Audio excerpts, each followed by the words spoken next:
allegiance to the flag of the United States of America and to the republic for which it stands, one nation, under God, indivisible, with liberty and justice for all. May be seated. Here for the special call meeting here today, we will follow the agenda as written. At this time, we have the roll call. Ms. Wilkins-Brennan. Here. Mr. Crisp. Here. Ms. Hambrick. Present. Mr. Hampton. Here. Mr. Menke. Ms. Lesby Mitchell. Ms. Tingle Sames. Here. Mr. Stone. All right, thank you. I need a motion for the approval of minutes for March 24th, 2025. So moved. Motion made Second. by Ms. Hambrick, second made by Ms. Sams. Are there further questions and/or comments? All those in favor of this motion signify by saying aye. Aye. Those opposed say nay. Let the record reflect that the motion passed. Item number 4 on the agenda, the development impact fee. This is a presentation that we had heard before. I believe this will be the update and some changes that were made. And we have Ben here back with us. And again, council, we have went through this before, and then you will have some opportunity to ask questions. And then also we'll have a discussion as to where we're going to go from there. All right, Mr. Ben, thank you for coming again with us. So, floor is all yours. Thank you, Mayor. Council members, see some new faces on here. I'll go through sort of an impact fee 101 to get this started. So those of you who are new, you're brought up to speed, and then those of you who were here, for the previous meeting, it's a little refresher because it's been a few months. Next, we'll sort of talk timeline. We'll go through each individual category, and then we'll look at the fee summary. So what it looks like with all the fee components by land use. All right, so development fees, they're one-time payments generally collected at the time of the building permit to fund that new development's proportionate share of capital costs. So we're talking police vehicles, we're talking wastewater treatment, really just looking at what does it actually cost for you to serve new development. We can't use impact fees for operations, maintenance, repair, rehab, replacement. It needs to be new capital costs if we're going to include it in the impact fee. You hear me talk level of service a lot. Essentially, that is just how much infrastructure do you provide to your existing development, or how much do you plan to provide to future development. And that's so important because you can't charge future development a higher level of service than you charge existing development. So if you provide, a square foot of, fire facilities per person today, you can't charge impact fees based on 2 because you'd be overcharging. There is one caveat. If you identify an outside revenue source to raise that level of service, then you're charging everyone based on the same. But you can't use your impact fees to increase the level of service. You have to find some sort of outside funding source. Again, making sure that you're always charging future development for the same level of service as existing development. Also, 3 requirements. The fees, well, first there needs to be need. So, you're growing. There is a need for additional infrastructure. And so you've identified some capital improvements that you need to serve that future development. We need to make sure that the fee payer receives a benefit. So that can be a geographic benefit, and that we see that more with the wastewater fee because it depends on which wastewater treatment plant you're connecting to define that service area. But also we want to make sure that you spend the money within a timely manner. If the fee payer pays you, we want to make sure that you are then providing the benefit to them. And finally, we want to make sure that the fees are proportionate to demand. So when we look at the fee schedules, you'll notice that we have different size thresholds on residential, and then we have a commercial, a office, an industrial, because they all generate different amounts of demand for different types of infrastructure. I'll point that out a little bit more in that first fee schedule, but essentially we're making sure that, again, the fees are proportionate to the actual demand from those different types of development. All right? There are 3 general methodologies. So they look at points in time. So when we look to the past, that's a cost recovery methodology. Essentially, we're saying, hey, we've got excess capacity. We want future development to buy into that excess capacity. And so we're charging them for their proportionate share of the costs related to that excess capacity. If we're looking to the present, that's an incremental expansion methodology.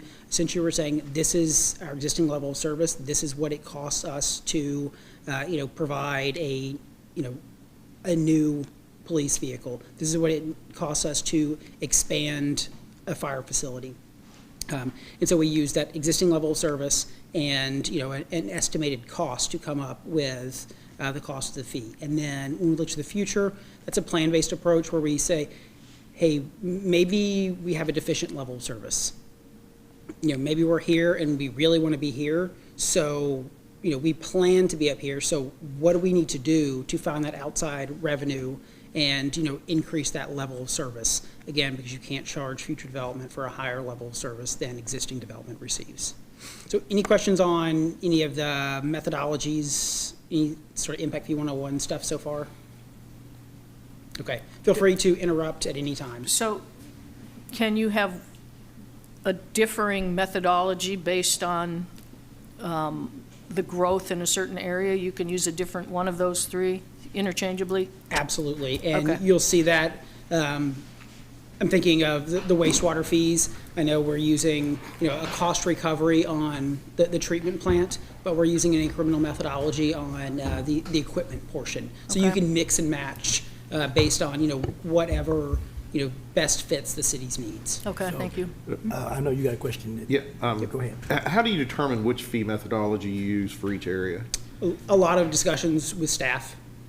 So if you don't have a very structured CIP that says this is exactly what we're building, this is exactly when we're building, and this is the exact cost, then sometimes an incremental methodology makes more sense because a lot of times if you had the money, you would have already built something or you already purchased something.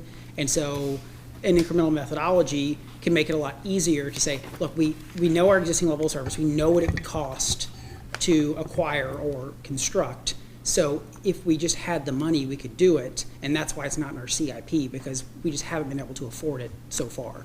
And so, if you don't have a, extremely structured CIP, a lot of times the incremental methodology makes sense. Okay, thank you. So the fees that we're talking about for the development impact fee is, for example, you mentioned like if you're gonna get level of service, like we get a new subdivision or we get a new development, retail, whatever, in combination. And let's say we're gonna have to expand our police and fire service. So is that what you're talking about? For instance, the money it would take for me to get new cars or equip new people to give Yep. that level of service? Yes, sir. That is part of that fee that you were That is talking part about. of it. With an incremental methodology, the idea is if you just want to maintain your level of service, when that new 500-unit subdivision comes in, they're generating the impact fee for those 500 units, and that's used to, expand your fleet of police vehicles. It might, expand your fire station. It's going to buy into some of that excess capacity in the wastewater treatment plant. But yeah, it's meant to fund the capital costs related to that development. So if you're gonna put a new fire station up, would that fee be able to cover with that, or is that something that you could not use with that? So the idea here, and when we get to fire, I will, actually I can skip ahead just quickly to answer that very specific question. Yeah, fire is incremental on the facilities. So the idea there is that you're generating some fee revenue towards additional facilities. It may be that you're building a new station, or it may be that, you're seeing some development happening near an existing station. So maybe you just want to add a bay. But it provides, that incremental methodology provides the flexibility really to respond to different development patterns So if there's something that you weren't really anticipating, and all of a sudden this development comes in, you have the flexibility that you don't necessarily have with, a plan base that's saying, this is the very specific project that we want, or a cost recovery that's saying, we're only buying into this. So that incremental allows, a lot of flexibility, which, a lot of cities enjoy that, because it also protects the general fund, because if there's a recession and you don't grow as quickly as we project, well, you haven't collected as much fee revenue, so you don't need to build as much. If you really start growing, you generate a lot more fee revenue than we were projecting, then you build more, or you acquire more than we were projecting. So, a lot of communities, especially after the recession, switched over to this incremental methodology because it provides so much flexibility and really protects the general fund from having to make up the difference.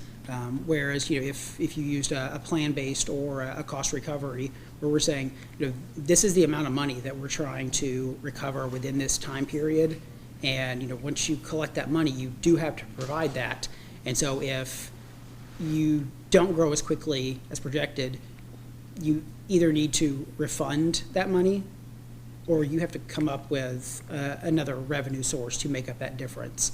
And so that's why, a plan-based methodology, isn't as popular since the recession. Thank you. All right, we also need to look at credits. So they are credits generally fall into two categories. So there's a site-specific. So if a developer comes in and constructs, this is a terrible example because they're not going to build an entire fire station, but if they added a bay to one of your fire stations, or if they dedicated the land you needed for it, you would need to credit them for that, because they are giving you something that is in the impact fee study. The other type of credit is handled in the actual impact fee study. So if there is a dedicated revenue source, if there's debt that future development would generate, some sort of revenue towards retiring that debt, we would need to include that in the study. So we're not charging them once through the impact fee and once through that dedicated revenue source, or that property tax, or whatever's used to retire that debt. So it just essentially reduces the impact fee that they're paying, because we know they're going to generate that future revenue source outside the impact fees. So it reduces the impact fee proportionately. Yes, go ahead. Could this be a negotiating factor with the developers as far as, okay, if you dedicate part of your development for more affordable housing, then your impact fee can be negotiated, or is that not possible? So if you want to waive a portion of an impact fee, you still have to make the impact fee fund whole. So, a lot of communities who want to incentivize affordable housing, they will have some, outside revenue source that they'll use to make up the difference. We're also looking at fees by size of unit. So smaller units, which have fewer people on average, pay less in impact fees than larger units that have more people on average. Early on, we talked about, do we do a generic single-family versus multifamily? And, the discussion of affordable housing came up. And, if you do fees just by type of unit, then, a really large unit is going to pay the same as a very small unit, even though they have different demands for services. So if, a small unit only has one person, and you're looking at, police calls, fire calls, water or wastewater capacity, that single person unit is going to have less demand than, a family of 6. And so that's why early on we said, okay, yeah, it makes sense to go size of unit compared to by type of unit. And that way you don't have the smaller units subsidizing the larger units. Thank you. So that's a long way of saying we've already sort of worked in ways to make, some units more affordable. Okay. All right, any other questions about credits? Okay. Next, so timeline. So we had our initial meeting in January of last year. We spent the spring and, into the summer working on land use assumptions, working on, a lot of different fee methodologies, a lot of different options to try to figure out, what works best for Georgetown. And we had our first public presentation back in September. And we, since then, essentially made one change, and that's related to the cost of the wastewater treatment plant expansion. And so, what we're showing tonight is almost identical to what I presented in September, with the exception of the change with the wastewater treatment plant. So the fees are slightly lower than slightly different, because I actually can't remember what they were in September. But it's the cost of the treatment plant that has changed, and so that's the only actual difference with the impact fees. So after this, looking at stakeholder outreach, a second reading of the ordinance, and then, if you choose, the development fees becoming effective at some date in the future. So any questions on timeline? Okay. All right, so development projections. Essentially, this is the basis of your impact fee study, because we have to say you have a specific amount of existing development, and then we think you're going to grow by, X amount over the next 10 years. The most important number on there is the base year amount, because we want to say this is how much development exists today, so we can get that existing level of service. Again, so we're not charging future development for a higher level of service than existing development receives. And so with residential, we're using a 2% annual growth rate to be in line with the comp plan, and I believe that is a 60-40 split on single family versus multifamily, to reflect some of the changes that you've seen locally. For the non-residential side, we looked at 2020 to 2023 average annual permits and said, all right, well, if you grew by this much from 2020 through 2023, those trends are likely to carry forward. Again, what's most important is that base year estimate, especially because we're using an incremental methodology for most of your fee calculations. So it's always based on the existing level of service, and if you grow faster, it just means you generate more fee revenue, you build or acquire more. If you don't grow as quickly, generate less fee revenue, you build and acquire less. Really, that 10-year projection only affects the plan-based or cost recovery methodologies. So I wasn't here last year, Hmm? and I'm totally lost on this chart. What I get the base, the population, the housing units and stuff. What's the numbers representing down here or below it? sure. So what this is saying is, if you're, and I think I made a comment on how it is not easy to read those numbers in the last presentation. So this time I printed it so I could see it. So you're in 2024, the base year, you're at about 39,000 people. And so assuming a 2% annual population growth, then, over the next 10 years, you'd grow by about 8,500 people. Okay. And so when we translate that into housing units, that's about 2,200 new single-family units and about 1,500 new multifamily units. Okay. And then with employment, if you were at just shy of 15,000 jobs in 2014, then you'd grow by about 4,700 jobs, and that is in about 2.5 million square feet of new non-residential development.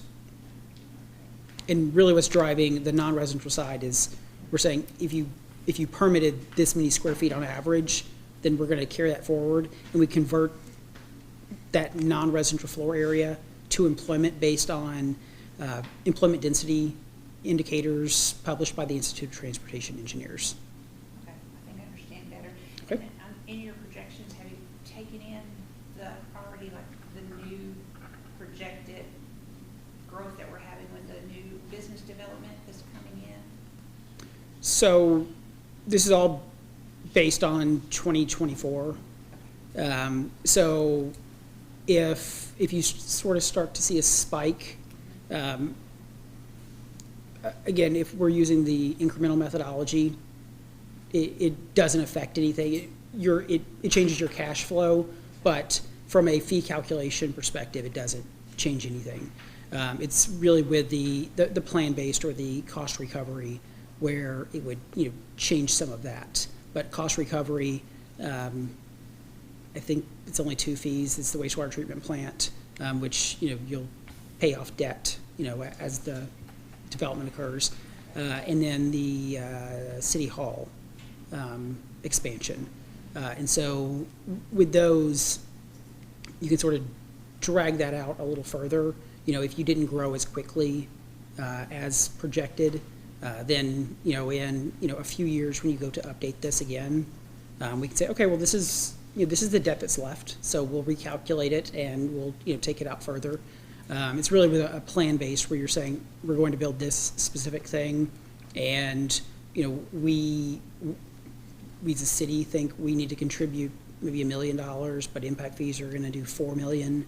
And so if you don't grow as quickly, you've already built that, or you still need to build it and come up with, another revenue source. But we've tried to limit plan-based, and I'm actually not sure that we're using it for any of them. The next slide you'll see, where we actually start talking about, okay, well, these are the methodologies we're using for, each type of fee. I think I understand that better. Okay. All right, so next slide. We'll start with fire. So this will have a citywide service area. We're looking at 3 components.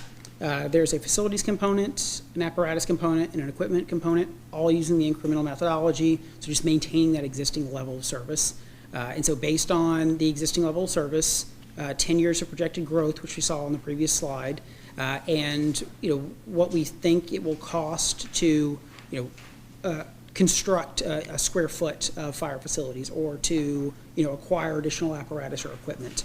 Over the next 10 years, we think you'll need about 4,300 additional square feet of fire facilities at a cost of $4.1 million. You'll need almost a unit of apparatus at a cost of about $800,000, and then you'll need 52 units of communication equipment, $190,000.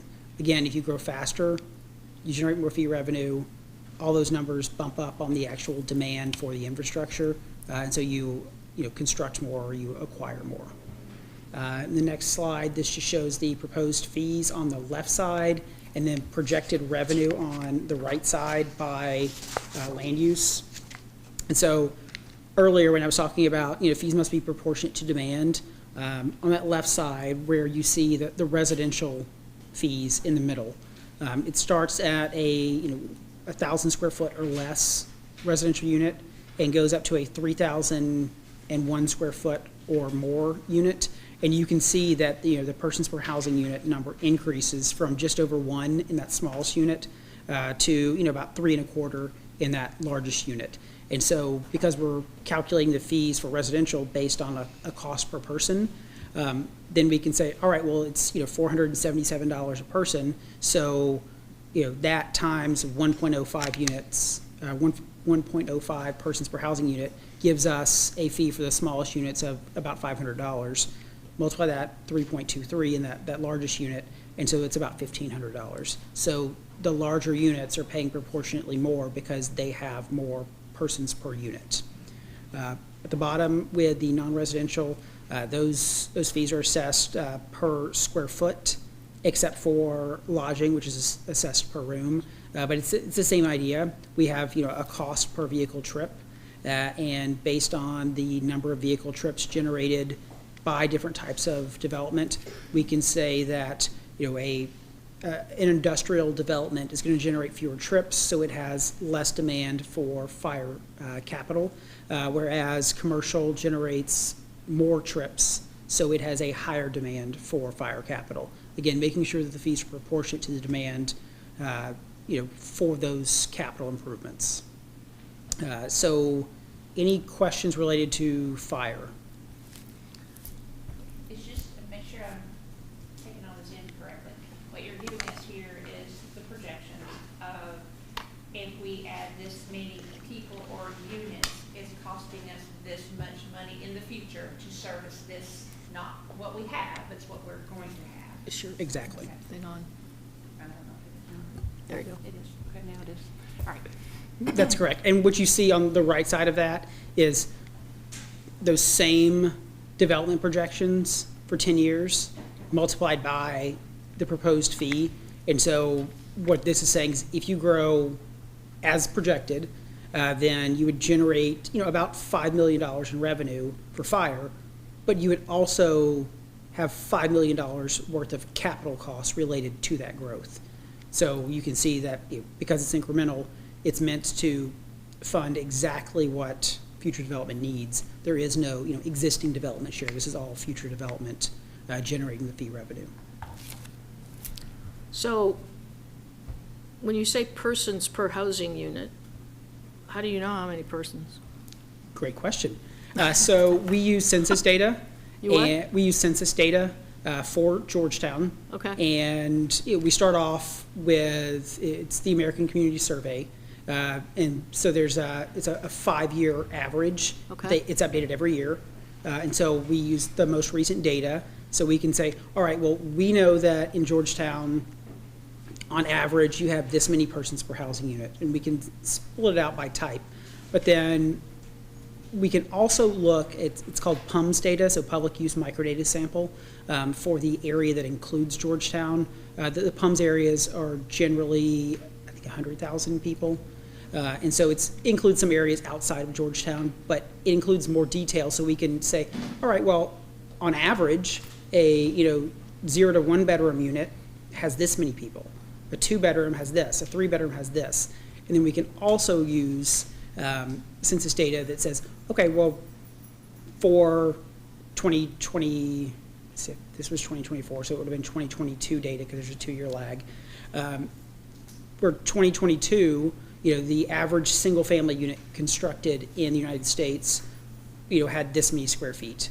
And, a 3-bedroom had this many, and a 4-bedroom had this, and then the average multifamily unit had this many square feet.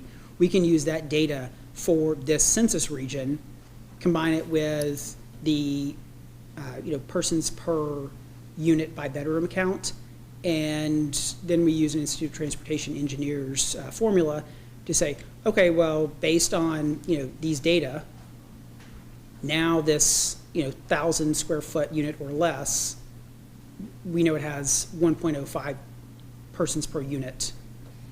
We know that next size up has slightly more, and then when we cap it out at just over 3,000, it's 3.25. But that's how we prove that, those larger units have more people because we use the census data for this area. Okay.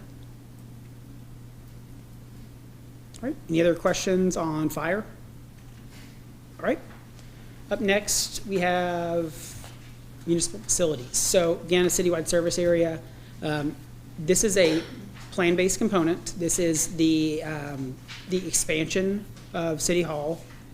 The idea here is, it's going to cost you $12.5 million. So we're going to spread the cost of that over all development 10 years out. Yes.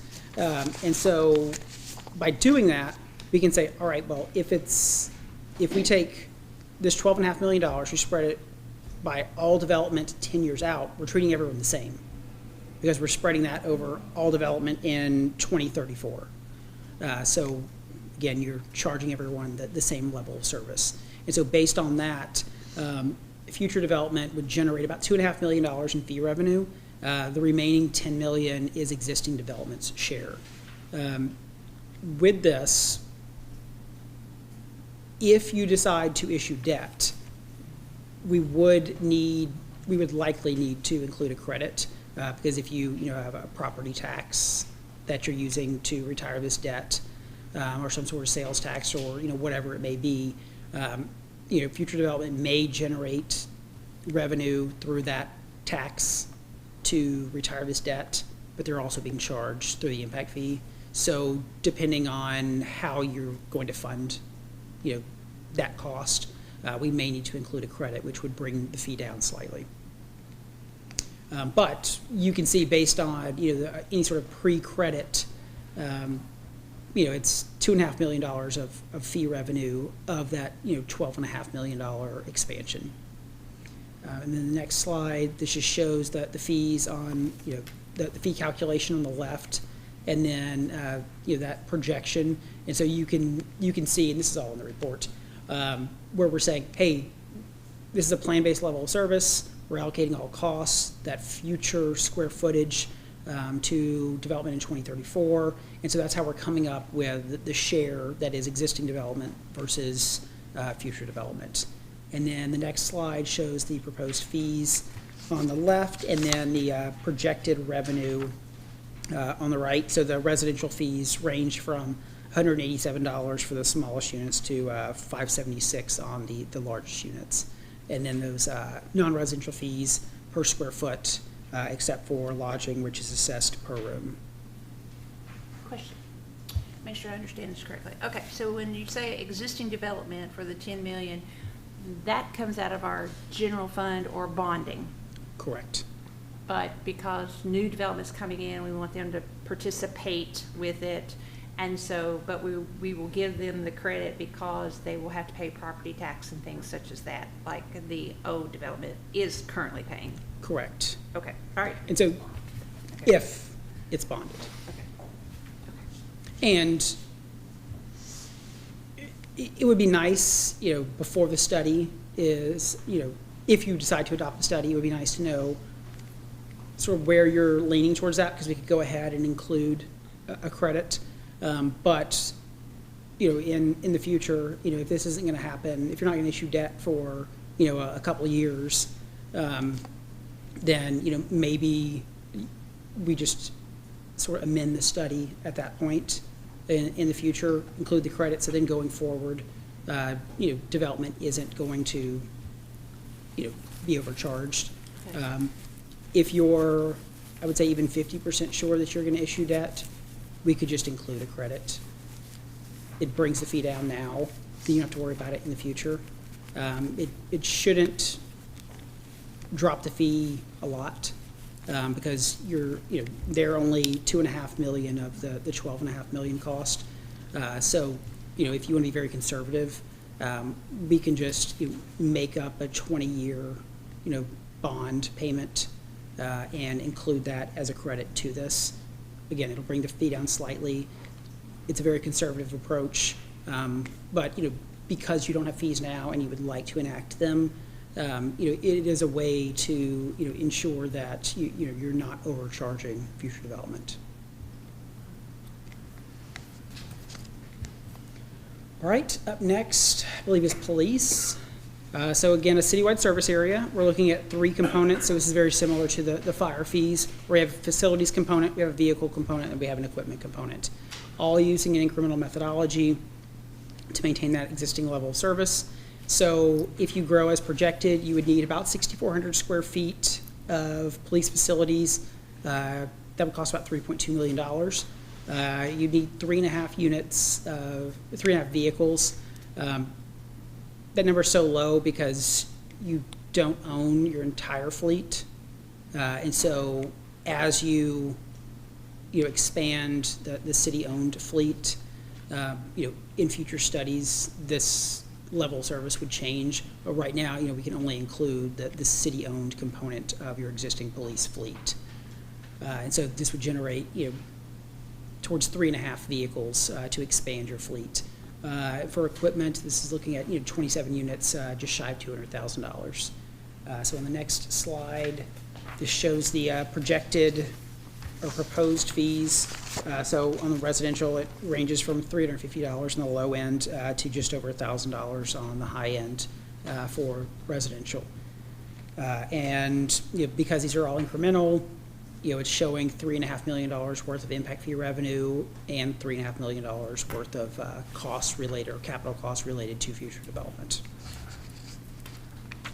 All right. Next up, we have water. So this would use the water service area.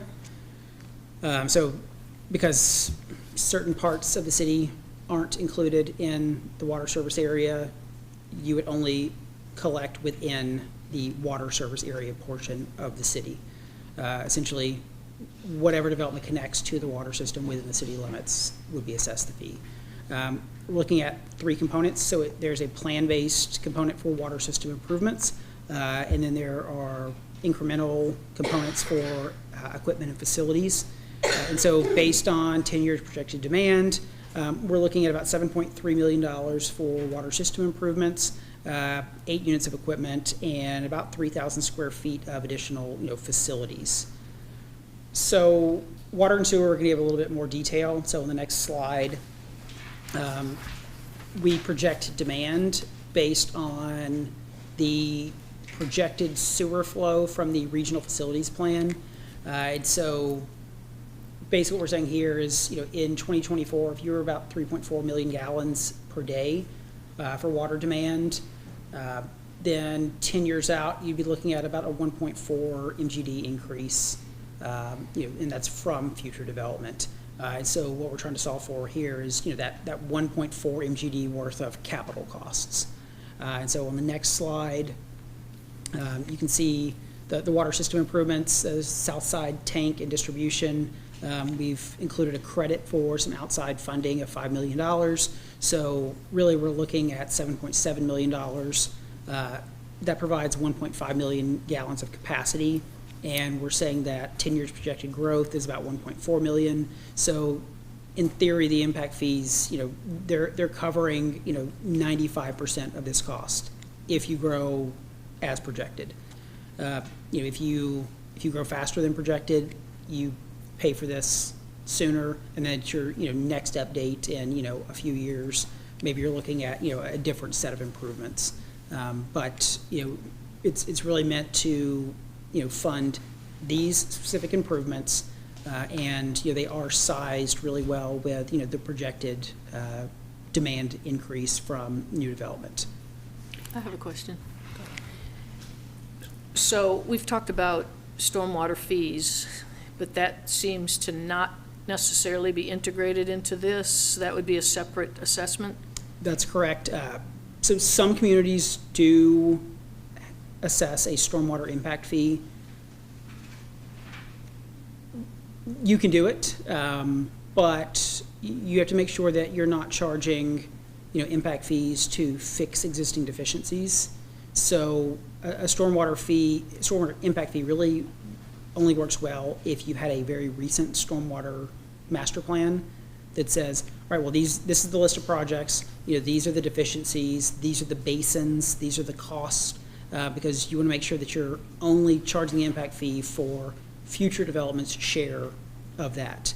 The alternative is a stormwater utility fee, where Stormwater what? Utility fee. A lot of Okay. communities will assess this, on your water or sewer bill, and it's basically calculated by saying, hey, these are the capital costs to serve the community, based on different types of development, so residential, non-residential, and the stormwater runoff generated by different types of development. This is your fee, and it goes to all properties, all developed properties, and it's just much more flexible than an impact fee where you really are only going to get a small share, because a lot of times you're fixing those existing deficiencies that have been around for a while. So it's existing development that has caused the demand for a lot of that. So it's a lot more flexible to use a stormwater utility fee compared to a stormwater impact fee. Okay. Question, I may have thought it out, might have answered my own question, but since water services have a cost to it, so what you're doing here, though, is before the customer ends up paying that bill. Because what I was thinking was, is the revenue off of the bills coming back against this, but it wouldn't, because that comes back against the final customer, correct? Right, so the idea here is that you generate impact fee revenue, so you don't send that cost to your existing customers. So instead of having to increase your water rate, you can charge new development for their capital costs outside of that. so we don't have to increase our fees. Right. Okay, thank you. I got it. Right, so the next slide, this shows the proposed water fees. So with water, we charge a cost per gallon, and then, different land uses have different demand factors. And so what you see on the right side, you see that average day gallons. So this is, how many, gallons different land uses demand. And so we can multiply that by that cost of $6.09 per gallon to come up with the cost that different types of development would actually pay. And so on the left in those gray text boxes, you can see a more detailed calculation. So for a single family unit, if it's $6.09 a gallon, and they generate demand of 400 gallons, then 609 times 400 is about $2,400. With the non-residential uses, some are assessed, or some of the demand factors are per square foot, some are per acre. So essentially, it's just a conversion of whatever your water sewer availability application says. We're just converting that into a demand unit. So if it's assessed per acre, then we just convert that and say, okay, well, it's this many square feet of development. So we can provide that link, because you'll be assessing when someone comes in to pull a permit, they're going to come in and say, either this is the size of my building, or this is my meter size. They're going to tell you some information, and then you will use this to then say, okay, well, based on $6.09 a gallon, this is what you should be paying. And so you can see that for a industrial development of 50,000 square feet, that's about $56,000 in water impact fees. For a 50,000 square foot shopping center, that's $30,500. But it's all tied back to the demand factors in that water sewer availability application, and then that cost per gallon. Any questions on that?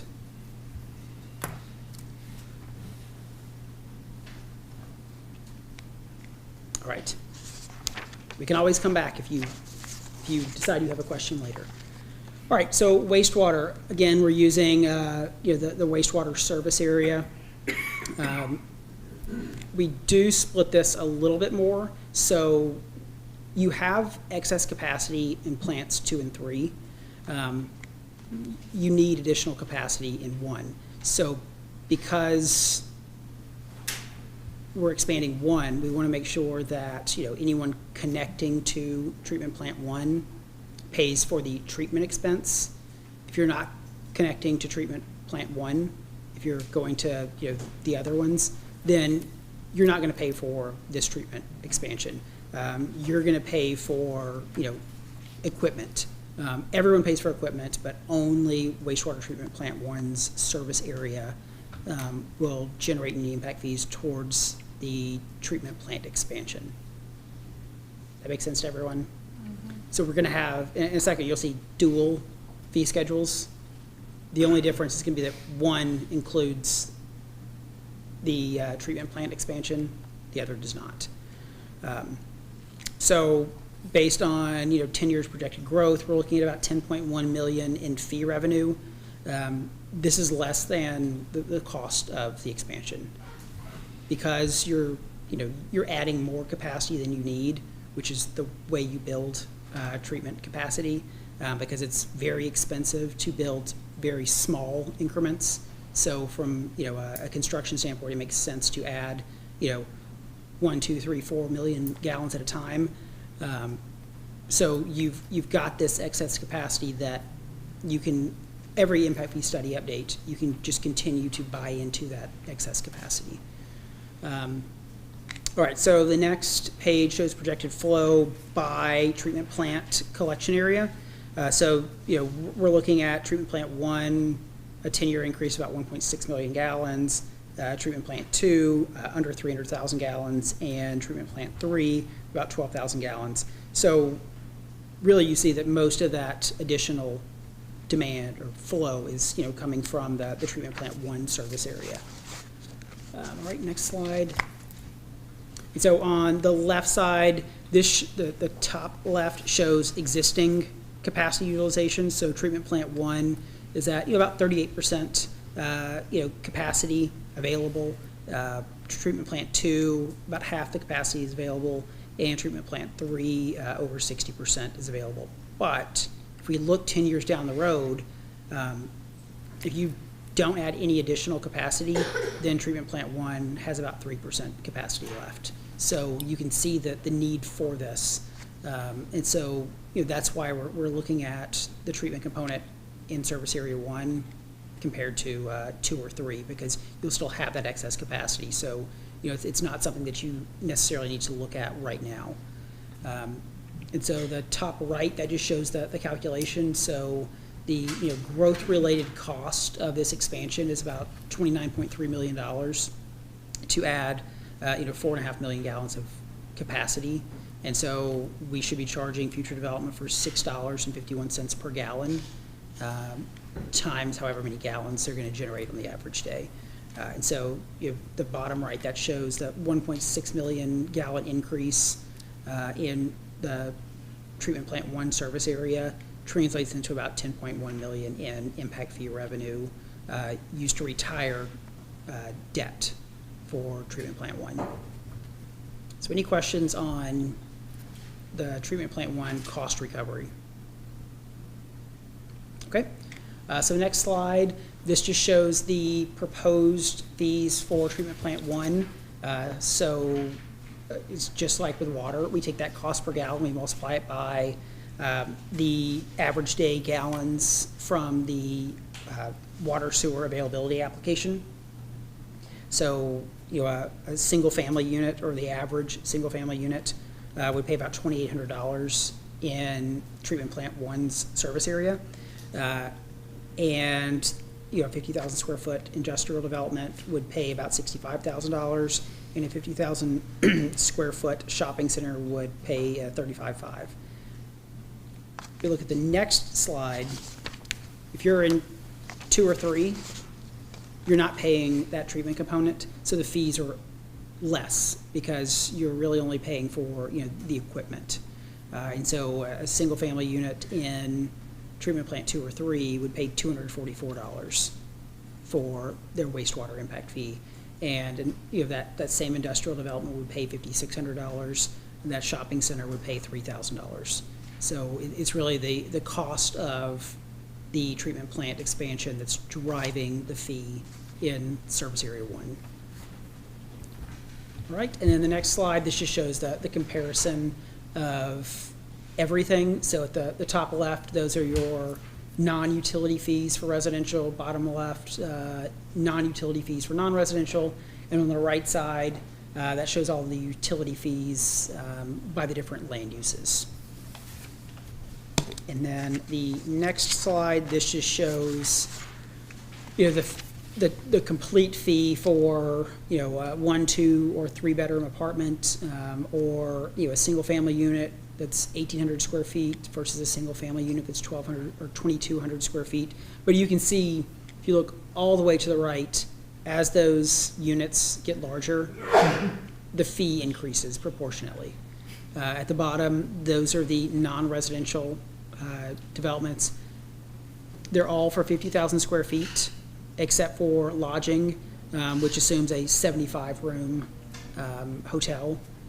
But you can see to the far right, as the land use changes, the fee changes proportionately to account for the different demand factors. So that is the final slide. If you have questions, comments, anything like that, I'm available to hopefully answer them.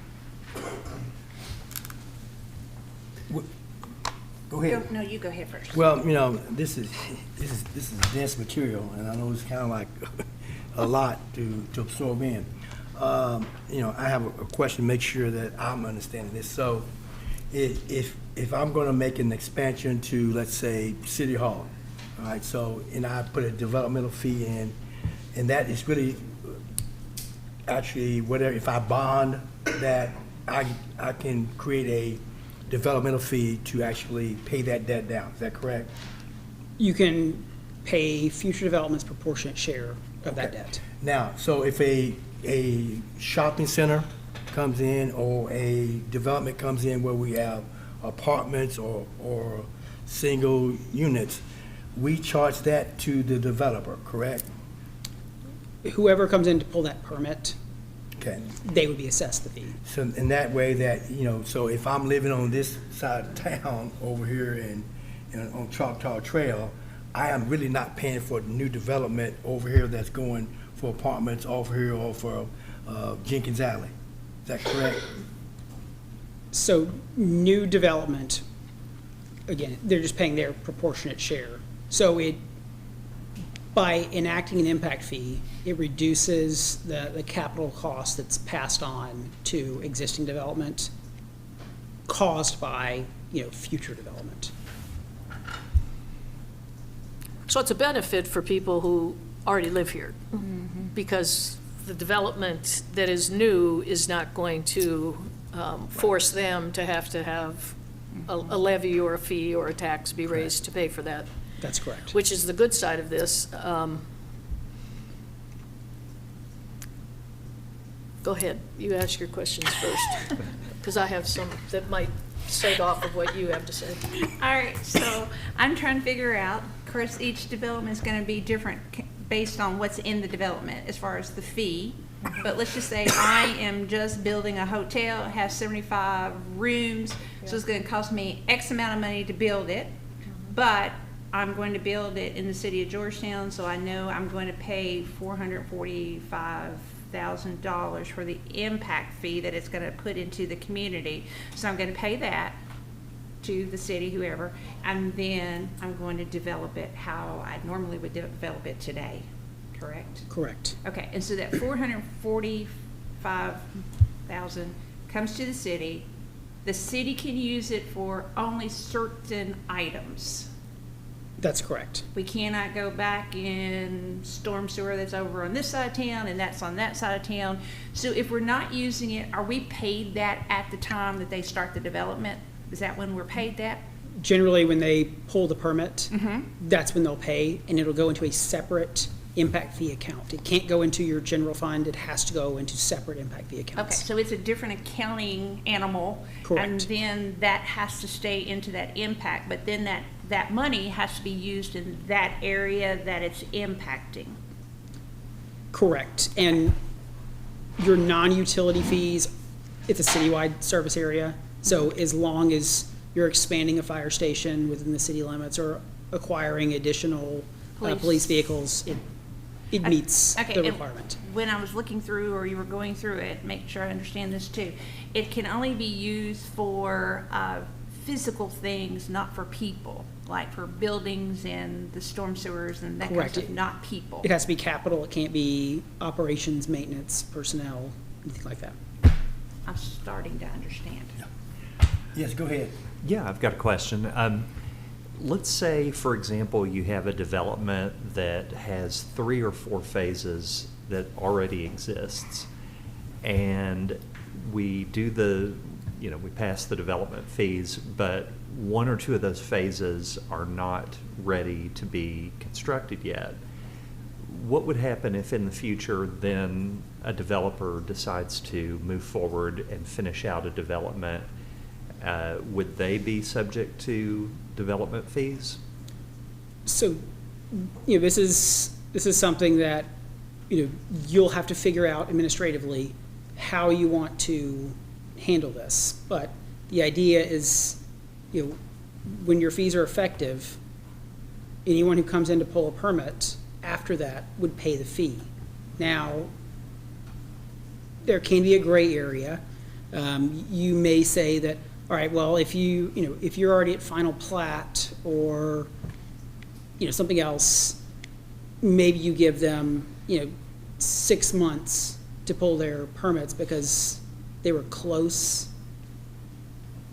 And it's, it's not something that you're required to do, but it may be something that, you decide to do to give sort of a grandfathering in of, a certain amount of time for development that was, pretty late in the development cycle before, they start paying impact fees. But in theory, once the impact fees are, once you've reached that effective date, anyone who pulls a permit pays that.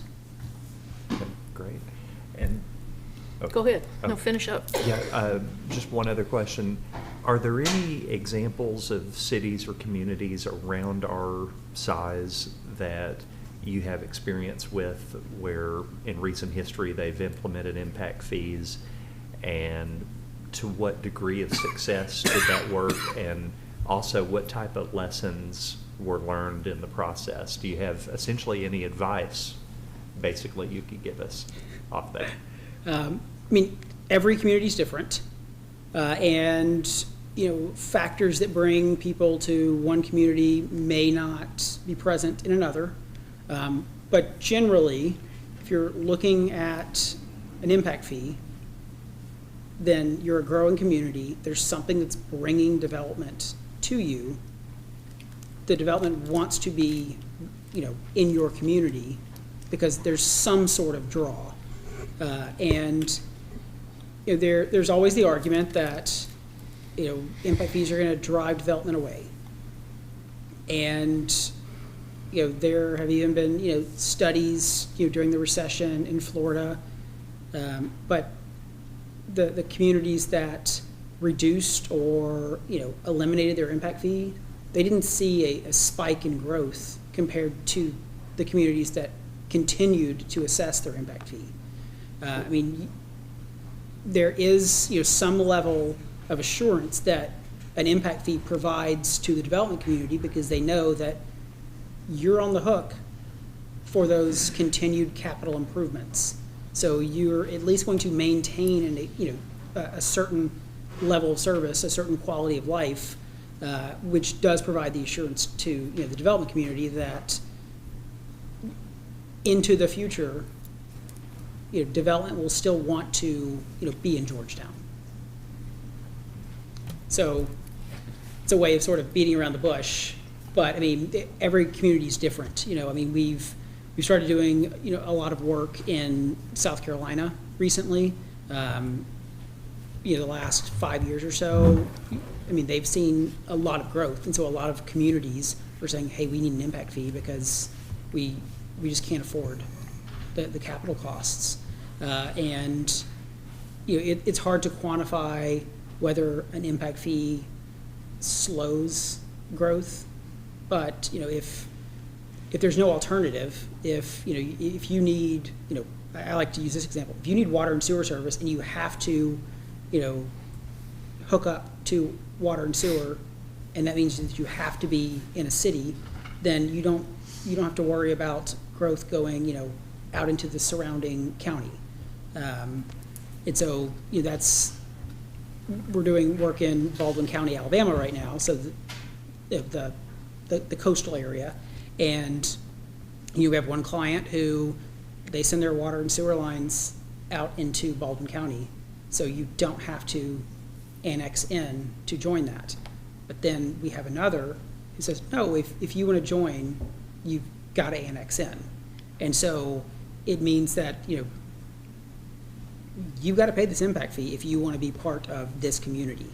And a third community says, well, hey, we have our own school district, so if you want to be part of our school district, there's no developing in Baldwin County to skirt our impact fees. You want to be here for a reason, so you're going to pay for it. So there's so many factors that play into it, but we've never seen a study that actually proves that an impact fee reduces development. Go ahead. So, let me get a little bit of a larger context here. And I have the same question you had, Michael, but it seems like the last time we had this presentation, we were concerned that, especially with the residential ones, that it would raise significantly the cost of a home because the fees would be passed on to the consumer. Correct. And so that was a troubling aspect of this for me then, and it remains a question mark for me going forward, because that is a big concern of mine, that we try to keep housing costs down, but it's also a concern of mine that we have to keep our revenue streams equal to the impact that new development and new industrial businesses are bringing in. So it's going to be a balancing act. Am I wrong to think that we thought that maybe some of these fees could be lowered so that the impact, I mean, you started this out by saying that things are pretty much the same, and that we didn't change the numbers significantly, or did I hear you wrong? That's correct. I believe the only change we made was to the cost of the wastewater treatment plant. Okay, did I interpret that last time incorrectly, that we were going to maybe lower some of these, or am I in a dreamland? No, and I won't take the air out of the room for Ben, but, you know, Ben met with all of our departments, all the impacted departments, to understand that in line with the growth projections with planning and zoning and the land use assumptions, which that might be helpful too, to go into kind of a little bit of what the exercise was with planning and zoning, with the land use assumptions, and then with the departments to understand, okay, what is this growth going to necessitate? What is on the horizon for you all? Georgetown Police Department, which some of these needs were already readily identified, but that's where that existing level of service comes into play. So if we currently, present day, need to add X square feet to our police department, that's fine, we're on the hook for that. But as this growth occurs, as we need to add another 30 whatever 100 square feet, that's where that cost is assigned. So all of these are based on 10-year projected capital needs. So it's Right. kind of like our stormwater utility fee conversation, where it's like, here's the need Right. we've identified, these are all the projects we've identified, so here's what the fee is associated with it, except it's moving forward instead of backwards. If Gotcha. that makes sense. Yeah. Does the county have any interplay with this? Or is this, I mean, does development then sometimes move out to the county and not into the city, so that they don't have to be annexed into our service area? The comp plan would still dictate that process in terms of what's pulled into the urban service boundary and Same those process. conditions of the process, yeah. Okay. I think you can really think about it in this way. Yes, the cost of the fee would be passed along to the end consumer, but that's, you know, that's just their choice if they want to buy a house here in this community. Right.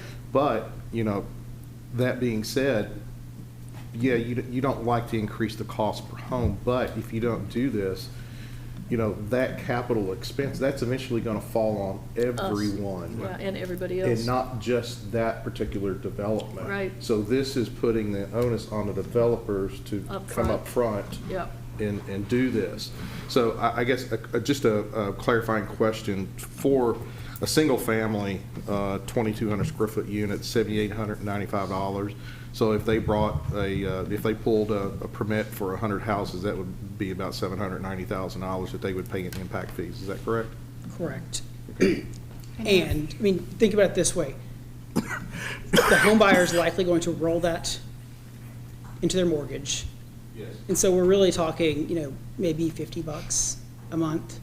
You know, it's not insignificant, but, you know, it's potentially less than what you would have to increase everyone's property taxes. Right.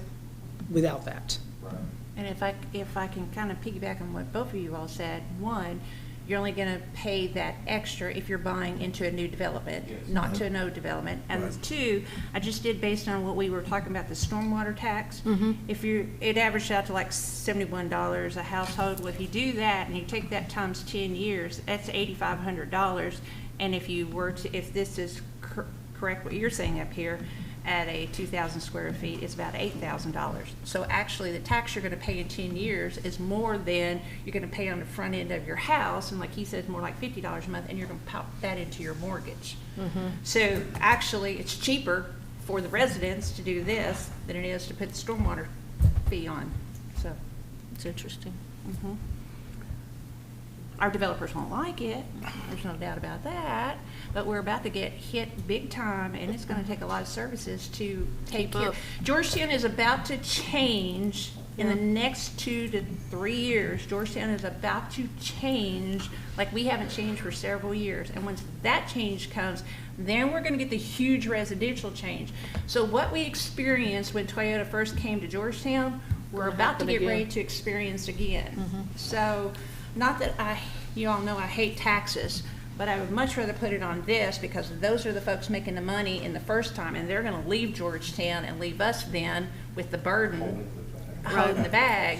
And we've let 30 years go by that we haven't been able to do this, so now we've got it up here. So that's a whole lot of extra money to put on a hotel, but you're not going to have that. That hotel is not going to be there for 10 years. That hotel should be there for the next 30 years.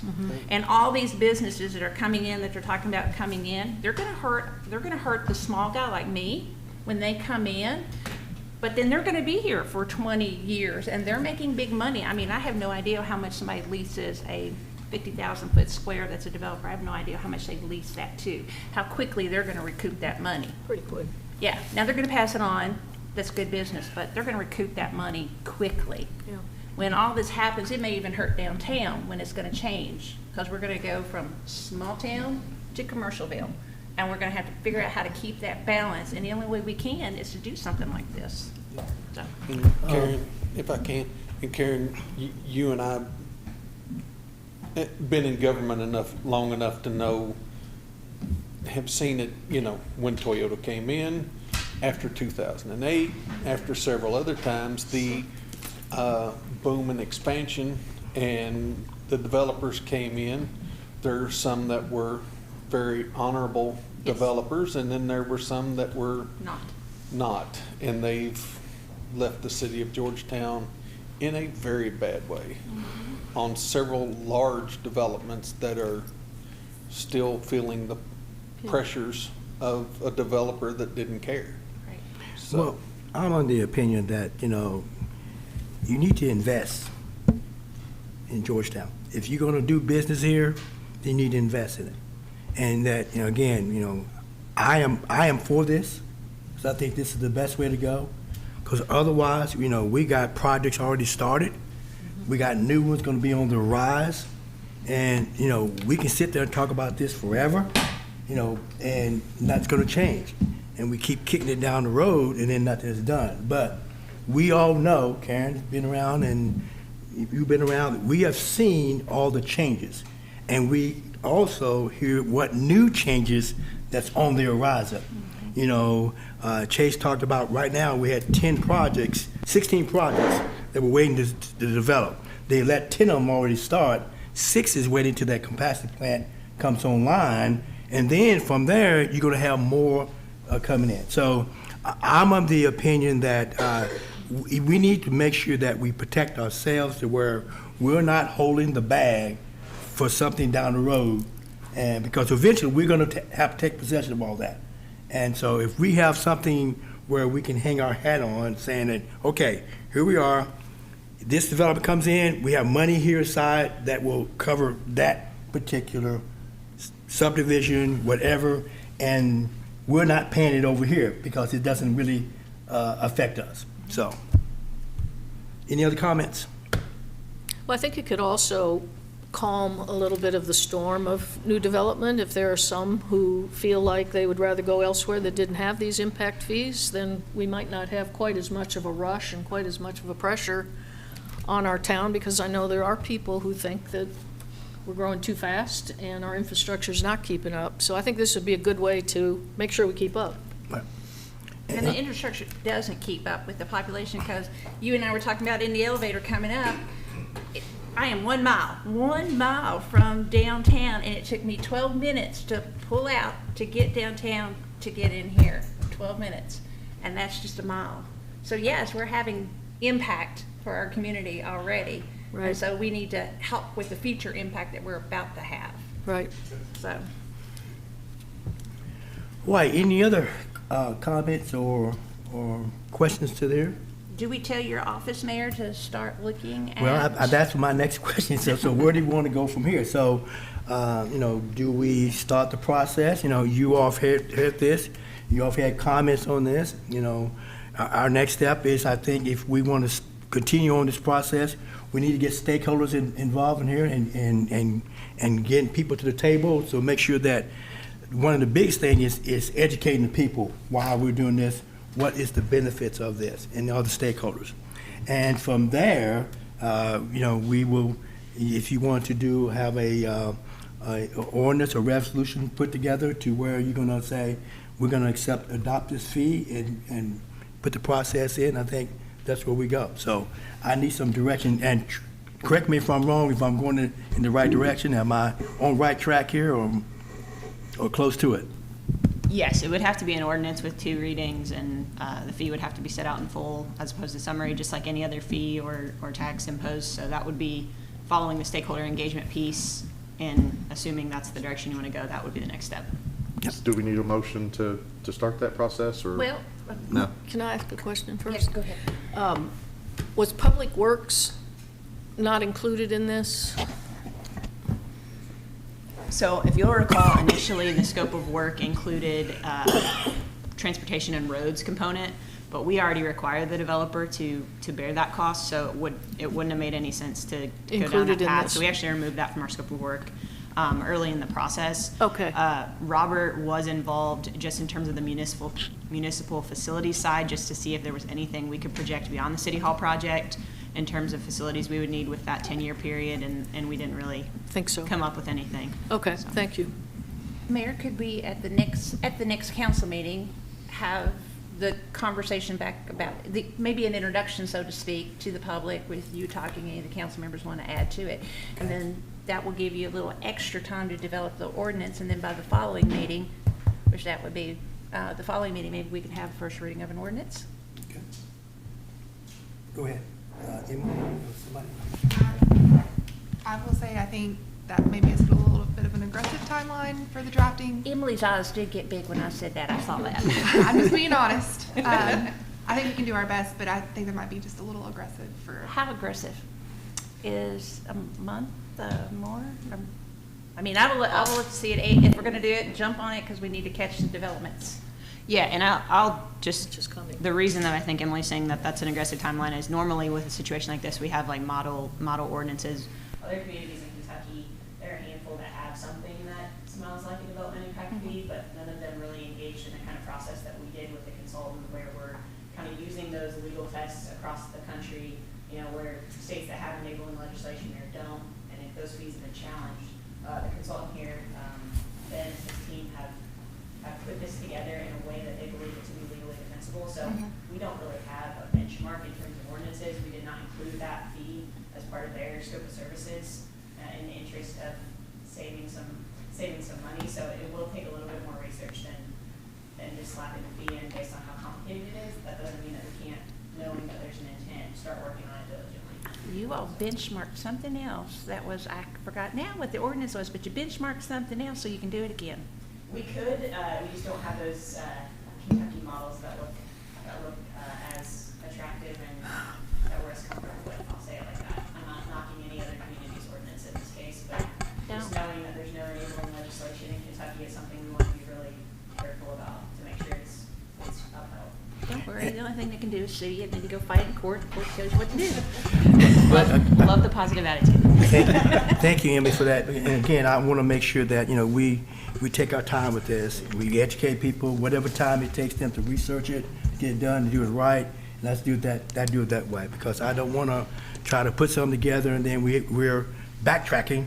I've already gone through that process, so therefore you're going to make sure that we're on solid ground with that. It's defensible, and that if any questions that the public can ask of us, that we'll be able to defend it and show that, hey, this is the direction we're going, why we're going in the direction, and how this is going to benefit you in the long run.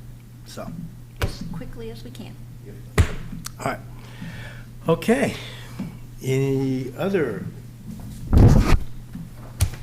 Ben, thank you so much. I thank you, thank you very much. once again for coming and Appreciate it. and giving us the this overview of that again, and we'll take it from here and hopefully start the process of moving forward and kind of do this in a slow manner, making sure that we cover all the bases dotting all our i's and crossing our t's to make sure that this is what we want to have for the benefit of this community.